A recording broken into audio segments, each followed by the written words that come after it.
بسم اللہ الرحمن الرحیم۔ السلام علیکم ناظرین، کیا آپ مردانہ کمزوری کی وجہ سے ذہنی تناؤ کا شکار ہیں؟ کیا آپ اپنی ازواجی زندگی سے مایوس ہو چکے ہیں اور آپ کو لگتا ہے کہ اب سب کچھ ختم ہو چکا ہے؟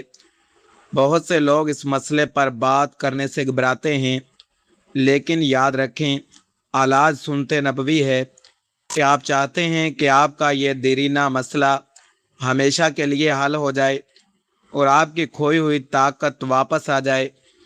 آج میں آپ کو ایک ایسا نایاب نسخہ بتانے جا رہا ہوں جس کا صرف ایک چمچ دودھ کے ساتھ استعمال آپ کی زندگی بدل دے گا۔ اس ویڈیو میں نہ صرف میں آپ کو نسخہ بتاؤں گا بلکہ اسے تیار کرنے کا مکمل طریقہ بھی دکھاؤں گا۔ ساتھ ہی ہم یہ بھی ڈسکس کریں گے کہ یہ نسخہ کن لوگوں کے لیے اکثیر ہے، کن کو استعمال نہیں کرنا چاہیے اور کس عمر کے لوگ اس سے فائدہ اٹھا سکتے ہیں۔ ویڈیو کو آخر تک لازمی دیکھیے گا، کیونکہ ویڈیو کے آخر میں ایک ایسی خاص چیز بتاؤں گا جس کے بغیر یہ نسخہ ادھورا ہے۔ سب سے پہلے اس نسخے کے فوائد کی بات کرتے ہیں۔ یہ نسخہ مادہ منویہ کو شہد کی طرح گاڑھا کرتا ہے۔ یہ اعصابی کمزوری، پٹھوں کے کھچاؤ کو جڑ سے ختم کرتا ہے۔ اس کے استعمال سے جسم میں نئی بجلی جیسی لہر دوڑ جاتی ہے۔ یہ مردانہ ہارمونز کی افزائش میں مددگار ہے۔ وقت خاص کی کمی اور صورت انزال کا بہترین قدرتی حل ہے۔ یہ گردوں اور کمر کے درد میں فوری راحت پہنچاتا ہے۔ خون کی گردش کو بہتر بنا کر عضو خاص میں سختی پیدا کرتا ہے۔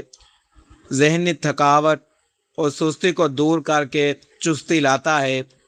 جریان اور احتلام جیسے امراض کے لیے یہ ایک ڈال ہے۔ یہ جسمانی مدافعت کو بڑھا کر آپ کو ہمیشہ جوان رکھتا ہے۔ اس سے چہرے پر رونق اور سرخی آتی ہے۔ یہ نسخہ بوڑھوں کو جوان اور جوانوں کو فولاد بنا دیتا ہے۔ نمبر 1 پر جڑی بوٹی ہے صفوف مغلظ۔ یہ مادہ منویہ کی پیداوار میں اضافہ کرتا ہے۔ مادہ کو گاڑھا کر کے رکت کو ختم کرتا ہے۔ مثانے کی گرمی کو دور کرنے کے لیے بے حد مفید ہے۔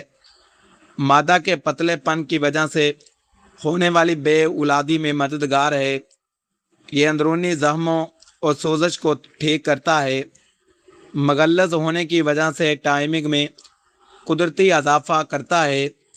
اس کے استعمال سے رگوں میں ٹھہراؤ پیدا ہوتا ہے۔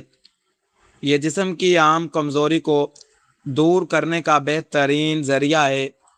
نمبر 2 پر ہے توادری سفید۔ یہ طاقت اور قوت کا خزانہ مانی جاتی ہے۔ بدن کی خشکی کو دور کر کے تر و تازگی لاتی ہے۔ یہ خون کو صاف کرنے اور نیا خون بنانے میں مدد دیتی ہے۔ اس کا مزاج معتدل ہے جو ہر طبیعت کو راحت آتی ہے۔ یہ خاص طور پر پٹھوں کی مضبوطی کے لیے استعمال ہوتی ہے۔ جریان کے مریضوں کے لیے یہ خاص تحفہ ہے۔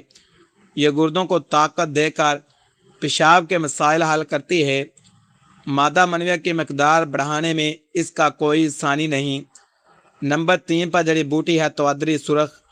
یہ توادری سفید سے زیادہ گرم اور محرک اثرات رکھتی ہے۔ یہ شہوت میں اضافہ کرنے کے لیے مشہور ہے۔ اعصاب کو سکون فراہم کرتی ہے اور سٹیمنا بڑھاتی ہے۔ یہ جسمانی تھکن کو منٹوں میں دور کرتی ہے۔ دبلے پتلے افراد کے لیے وزن بڑھانے اور صحت بنانے میں مفید ہے۔ اس کے استعمال سے جسم میں حرارت عزیزی پیدا ہوتی ہے۔ یہ مردانہ بانجھ پن کے خلاف مدافعت پیدا کرتی ہے۔ سرد مزاج والوں کے لیے یہ ایک بہترین ٹانک ہے۔ نمبر 4 پر جڑی بوٹی ہے پنجہ سالب۔ یہ اس نسخے کے سب سے قیمتی اور طاقتور جڑی بوٹی ہے۔ یہ براہ راست مادہ منویہ کے خلیات پر اثر کرتی ہے۔ عضو خاص کے پٹھوں کو لوہے جیسا مضبوط بناتی ہے۔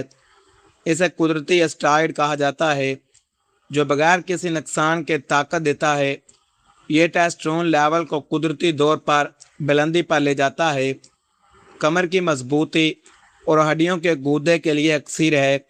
جوڑوں کے درد اور اعصابی تھکن کا خاتمہ کرتا ہے۔ یہ مردانہ قوت با کا شاہی علاج ہے۔ نمبر 5 پر ہے کوزہ مصری۔